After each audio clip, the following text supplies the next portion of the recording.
ஒரு சின்ன அட்வைஸ் மட்டும் மைண்டில் வச்சுக்கோங்க. இந்த வயசுலேருந்தே மைண்டில் வச்சுருந்தீங்கன்னா உங்கள் லைஃப் எண்டாகிற வரைக்கும் இட் வில் ஹெல்ப் யூ இன்ஷா அல்லாஹ். ஓகேவா? ஒரே ஒரு விஷயத்துல நம்ம எப்போவுமே கரெக்டாக இருக்கணும். அல்லாஹ்வுடைய விஷயத்துக்கு பிறகு அல்லாஹ்வுக்கு செய்ய வேண்டிய விஷயங்கள் எல்லாம் கரெக்டாக செஞ்சதுக்கப்புறம் ஒரே ஒரு விஷயத்தில் ரொம்ப கேர்ஃபுல்லாக இருக்கணும். அந்த ரொம்ப கேர்ஃபுல்லாக இருக்கக்கூடிய விஷயத்த அல்லாஹ்வே சொல்கிறான். وَقَضَى رَبُّكَ أَلَّا تَعْبُدُوا إِلَّا إِيَّاهُ وَبِالْوَالِدَيْنِ إِحْسَانًا. அல்லாஹ்வுடைய ஃபஸ்ட்டு அல்லாஹ் ரப்புல் ஆலமீன் நமக்கு சொல்கிற ஆப்ளிகேஷனே என்ன வணங்குங்க, என்ன ஒர்ஷிப் பண்ணுங்க, என்னை தவிர யாரையும் நீங்கள் ஒர்ஷிப் பண்ணாதீங்க. இதுதான் ஃபஸ்ட்டு ஆப்ளிகேஷன். நீங்கள் ஹியூமனா, மனுஷனா, ஒரு மென்னா நீங்கள் செய்ய வேண்டிய முதல் ஆப்ளிகேஷன் அதுதான். அதுக்கு பிறகு அதுக்கு நெக்ஸ்டா நீங்கள் செய்ய வேண்டிய ஆப்ளிகேஷன் என்னுடைய கடமைகளில் ஒபில் வாலிதைனி இஹ்சானா. உங்கள் பேரண்ட்ஸ் இருப்பாங்கல்ல, உங்கள் அம்மா அப்பா இருக்காங்கல்ல, அவங்களிடத்துல ரொம்ப நல்ல முறையில் நடந்துக்கோங்கிறான்ல. ஏன்னா அல்லாஹ்வுக்கு பிறகு இந்த பூமியில் நம்ம வர்றதுக்கு காரணம் யாரு? ரீசன் யாரு? இன்னைக்கு நான் இங்கே இவ்வளோ வயசில் உட்கார்ந்துருக்கேன்ல, இதுக்கு ரீசன் யாரு? நீங்கள் உட்கார்ந்துருக்கிறதுக்கு ரீசன் யாரு? அல்லாஹ் ரப்புல் ஆலமீன் டைரக்டாக பூமியில் அப்படி நம்மளை தூக்கி போடல. ஒருத்தவங்களோட வயிற்றுல அல்லாஹ் குழந்தையா கொடுத்து அவங்க 10 மாசமா அதை சுமந்து அதுக்கப்புறம் தான் நம்ம இந்த பூமிக்கு வந்திருக்கோம். கரெக்டா? அதனால தான் அவங்க தான் நமக்கு ரீசன்.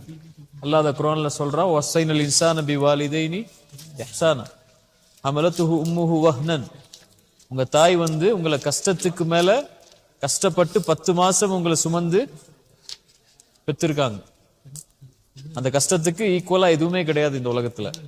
ஒரு அம்மா 10 மாசமா வயிற்றுல சுமந்து அந்த 10 மாசத்துக்கு அப்புறம் அந்த டெலிவரி டைம்ல வர பெயினை அனுபவிச்சு உங்களை இந்த பூமியில கொடுக்கறது பெரிய பெரிய பெயின் தரக்கூடிய ஒரு விஷயம்.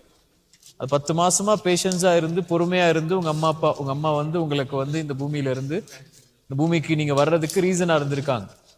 அதனால அல்லாஹ் தான் அதுக்கு ரீசன், மெயின் ரீசன் அதுதான். அல்லாஹ் தான் அதுக்குரிய காரணம். அனிஷ்குருலி, அதனால எனக்கு நீங்க நன்றி சொல்லுங்க. அல்லாஹ் சொல்றான், அது காரணம் நான் தான் அந்த தாயுடைய வயிற்றுல குழந்தைய கொடுத்தேன். அதுக்கப்புறம் அவங்க வெளியே வர்ற வரைக்கும் நான் தான் பாதுகாத்தேன், நான் தான் சாப்பாடு கொடுத்தேன், எல்லாமே சரி. அனிஷ்குருலி, அதனால எனக்கு நன்றி செலுத்துங்க. அதுக்கு பிறகு நீங்க நன்றி செலுத்த வேண்டியது யாருக்கு? யாருக்கு? யாருக்கு? பேரண்ட்ஸ்க்கு போயிட்டு தேங்க்ஸ் அப்பா, தேங்க்ஸ் அம்மான்னு சொன்னா மட்டும் பத்தாது. அல்லாஹ் அது எப்படின்னு சொல்லி கொடுக்குறான். கதா ரப்புக அல்லா தஅபுது இல்லா இய்யா வபில் வாலிதைனி இஹ்சானா இம்மா யபுலுகன்ன இன்தகல் கிபர் அஹதுஹுமா வ கிலாஹுமா. அவங்க எல்லாம் வயசாவாங்க. நீங்க வளர வளர வளர வளர உங்க அப்பா அம்மாவுக்கு வயசாகிக்கிட்டே இருக்கும். கரெக்டா? நீங்க பிறக்கும் போது உங்க அப்பா அம்மாவுக்கு ஒரு 26 வயசு 28 வயசு இருக்குமா? இப்போ நீங்க வந்திருக்கும் போது அவங்களுக்கு 32 33 ஆயிருக்கும். நீங்க கொஞ்சம் வளர்ந்து வரும்போது அவங்க 40 வயசு ஆயிடுவாங்க. அதுக்கப்புறம் அவங்க 50 வயசு ஆயிடுவாங்க. அதுக்கப்புறம் அவங்களால முடியாம ஆயிரும். நடக்க முடியாது, அவங்களுக்கு உட்கார முடியாது, கால் வலிக்கும், கை வலிக்கும். இப்படி ஒரு காலம் வரும்போது இம்மா யபுலுகன்ன இன்தகல் கிபர் அஹதுஹுமா வ கிலாஹுமா, அதுல ஒருவரோ அல்ல 2 பேரும், அம்மாவோ அல்லது அப்பாவோ 2 பேருமோ வயசாயிட்டாங்கன்னா ஃபலா தக்குல் லஹுமா உஃபின், அவங்கள பார்த்து நீங்க சீன்னு சொல்லாதீங்க. சீனா என்ன? என்னால முடியாது போங்க சீ அப்படின்னு சொல்லிடாதீங்க. ஃபலா தக்குல் லஹுமா உஃபின் வலா தன்ஹர்ஹுமா, அவங்கள நீங்க விரட்டாதீங்க, வெறுக்காதீங்க. வகுல் லஹுமா கௌலன் கரீமா, அல்லாஹ் ரொம்ப மென்மையா சில இடங்கள்ல பேசுவான். குர்ஆன்ல அல்லாஹ்வுடைய லாங்குவேஜ்ல ரொம்ப மென்மை இருக்கும் சில இடத்துல. அந்த மாதிரி அல்லாஹ் சொல்றான், வகுல் லஹுமா கௌலன் கரீமா, ரொம்ப கண்ணியமான வார்த்தைகள் இருக்கும்ல, அந்த வார்த்தைகளை மட்டும் அவங்க முன்னாடி நீங்க யூஸ் பண்ணுங்க. வஹ்ஃபில் லஹுமா ஜனாஹ ذுல்லி மினர் ரஹ்மா, உங்களுக்கு மெர்சின்னு உங்க ஹார்ட்ல ஏதாவது இருந்துச்சுன்னா அதை அப்படியே அவங்க முன்னாடி கொண்டு போய் வச்சிருங்க. ரப்புர்ஹம்ஹுமா கமா ரப்பயானி ஸகீரா, யா அல்லாஹ் நாங்கள் சின்ன வயசா இருக்கும் போது எங்களை அவங்க தானே பார்த்துக்கிட்டாங்க, அவங்க தானே ட்ரெஸ் பண்ணி விட்டாங்க, அவங்க தானே எங்களை குளிப்பாட்டி வச்சாங்க, அவங்க தானே ஸ்கூலுக்கு அனுப்புனாங்க, அவங்க தானே சாப்பாடு கொடுத்தாங்க, எங்க என்ன கோபம் சண்டை எல்லாம் வந்தாலும் அவங்க தான் நம்மளை பார்த்துக்கிறாங்க. இப்படி எப்படி அவங்க என்ன பார்த்துக்கிட்டாங்களோ இந்த வயசுல நீ அவங்கள பார்த்துக்கோயா அல்லாஹ், நீ அவங்க மேல மெர்சி காட்டியா அல்லான்னு சொல்லி அல்லாஹ்விடத்துல துஆ செய்யுங்க, நல்லா சொல்லி கொடுக்குறான். இப்படித்தான் அல்லாஹ் வந்து நன்றி செலுத்துங்கிறான். தேங்க்யூ சொல்றது மட்டும் இல்ல, நீ அவங்களோட எப்படி பேசுறீங்கன்னு பாருங்கிறான். நீ அவங்களோட என்ன லாங்குவேஜ்ல யூஸ் பண்றீங்க வேர்ட்ஸ அப்படிங்கறத பாருங்க. ரொம்ப கண்ணியமா யூஸ் பண்ணுங்க, ரொம்ப கண்ணியமா பேசுங்க, ரொம்ப கண்ணியமா நடந்துக்குங்க. அவங்க தான் அல்லாஹ்வுக்கு பிறகு நீங்க இம்பார்ட்டன்ஸ் கொடுக்க வேண்டிய ஒரு உறவு. அல்லாஹ்வுக்கு பிறகு ரொம்ப இம்பார்ட்டன்ஸ் கொடுக்க வேண்டிய ஒரு ரிலேஷன்ஷிப்னா இந்த உலகத்திலேயே யார் தான்? பேரண்ட்ஸ் தான். ரசூலுல்லாஹி ஸல்லல்லாஹு அலைஹி வஸல்லம் கேட்டாங்க, ரசூலுல்லாஹ் இந்த உலகத்திலேயே ரொம்ப நெருக்கமா வச்சிருக்க வேண்டிய ஒரு ரிலேஷன் யாரு, ஒரு ரிலேஷன்ஷிப் யாரு, யாரோட? ரசூலுல்லாஹி ஸல்லல்லாஹு அலைஹி வஸல்லம் என்ன சொன்னாங்க? உம்முக், உங்களுடைய மதர். தும்ம உம்முக், அதுக்கு பிறகு உங்களுடைய தாய். தும்ம உம்முக், அதுக்கு பிறகு உங்களுடைய தாய். அதுக்கு பிறகு அபூக்க, உங்களுடைய தந்தை. சரியா? ரசூலுல்லாஹி ஸல்லல்லாஹு அலைஹி வஸல்லமும் அல்லாஹ்வும் நமக்கு சொல்லி கொடுக்கிறது என்ன? பேரண்ட்ஸோட ரொம்ப கண்ணியமா, ரொம்ப மர்சிஃபுல்லா நடந்துக்கணும். சரியா? ஃபர்ஸ்ட் நம்ம நன்றி செலுத்த வேண்டியது அவங்களுக்கு, நம்ம இந்த பூமியில வந்ததுக்கு அவங்க ரீசன். அதுக்காக நம்ம அவங்களுக்கு நன்றி செலுத்தணும். செகண்ட் ஒரு ரீசன் இருக்கு அவங்கள்ட்ட இருந்து நமக்கு கிடைச்சது. என்ன கிடைச்சிருக்கு?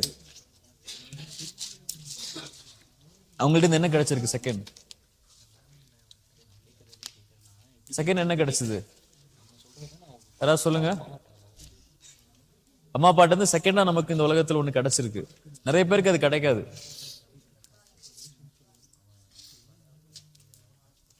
என்ன கிடைச்சது? இந்த ஃபெய்த்.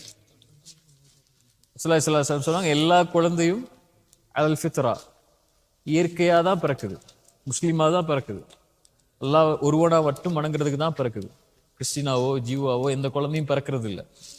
யார் மாத்திரா? அவங்களுடைய பேரண்ட்ஸ் தான் மாத்திடுறாங்க. ஜீவாவோ கிறிஸ்டினாவோ அல்லது வேற ரிலீஜனை ஃபாலோ பண்றாங்களாவோ. நம்மளை எதா ஆக்கியிருக்காங்க? அவங்க முஸ்லீமா ஆக்கியிருக்காங்க. யார் மூலியமா? அல்லாஹ்வுடைய ஹிதாயத் மூலியமா நம்மளை முஸ்லீமா ஆக்கியிருக்காங்க. இந்த உலகத்துல நம்ம அம்மா அப்பாவுக்கு எதுக்கு நன்றி செலுத்தினாலும் செலுத்தாட்டாலும் பிரச்சனை இல்லை. ஆனா இந்த ஒரு விஷயத்துக்கு நன்றி செலுத்தாம இருந்தா அதை விட பெரிய ஒரு நஷ்டம் இல்லை. நீங்க வாழ்க்கை ஃபுல்லா சுஜூது செஞ்சு அல்லாஹ்வுக்கு நன்றி சொன்னாலும் இந்த ஒரு நன்றிக்கு ஈடாகாது. அம்மா அப்பா நமக்கு வந்து வெல்த் கொடுக்காம இருக்கலாம், அல்லது பெரிய வீடுல நம்ம தங்க வைக்காம இருக்கலாம், அல்லது பெரிய பெரிய பெரிய பெரிய கார்ல நம்மளை கூட்டு போகாம இருக்கலாம். ஆனா நமக்கு அம்மா அப்பா கொடுத்ததுல பெரிய பெரிய வெல்த் என்ன? இந்த ஃபெய்த், இந்த லா இலாஹ இல்லல்லாஹ்ங்கற கலிமால நம்ம இருக்கிறதுக்கு அல்லாஹ் வாய்ப்பு கொடுத்ததுக்கு அவங்களும் ஒரு ரீசன். சரியா? அதுக்காகவும் அவங்களுக்கு நம்ம நன்றி சொல்லணும். எதுக்கெல்லாம் நன்றி சொல்லணும்? ஃபர்ஸ்ட் விஷயம் என்ன? இந்த பூமியில லைஃபை நமக்கு கொடுத்ததுக்கு. ரெண்டாவது விஷயம் என்ன? ஃபெய்த். எப்படி தேங்க்ஸ் சொல்லணும்? தேங்க்யூங்கிற வார்த்தையில மட்டும் இல்லை, எப்படிலாம் ஆக்ஷனா இருக்கணும். அது அவங்கள்ட்ட பேசுறது கண்ணியமா பேசணும். அவங்கள்ட்ட யூஸ் பண்ற வேர்ட்ஸ் ரொம்ப கண்ணியமான வேர்ட்ஸா இருக்கணும். அவங்க முன்னாடி நம்ம இருக்கும்போது கண்ணியமா உட்கார்ந்து இருக்கணும், கண்ணியமா நடந்துக்கணும். ஏன்? இது யாருடைய கட்டளை? இது அல்லாஹ்வுடைய கட்டளை. அவங்களுக்காக அதிகமா துஆ செய்யணும். இந்த ஒரு கேரக்டர் நம்ம லைஃப்ல இருந்துச்சுன்னா, நம்ம லைஃப்ல எவ்வளோ பெரிய இது இருந்தாலும் அல்லாஹ் நம்மளை காப்பாத்திடுவான். இந்த ஒரு கேரக்டர் இருந்துச்சுன்னா நம்ம லைஃப்ல எவ்வளோ தூரம் போனாலும் அல்லாஹ் நம்மளை பாதுகாத்துக்கிட்டே வருவான். சரியா? இந்த ஒரு கேரக்டர் இல்லைன்னா, இந்த ஒரு வொர்ஷிப் இல்லைன்னா, அல்லாஹ்வுக்கு செய்ய வேண்டியதுக்கு அப்புறம் அல்லாஹ் நம்மளை பாதுகாக்கவே மாட்டான் எந்த இடத்துலையும். அல்லாஹ்வுக்கு ரொம்ப கோபமான செயல் பெற்றோர்களை காயப்படுத்துறது, பேரண்ட்ஸை கண்ணியம் இல்லாம நடத்துறது, பேரண்ட்ஸ்ட கண்ணியம் இல்லாம பேசுறது.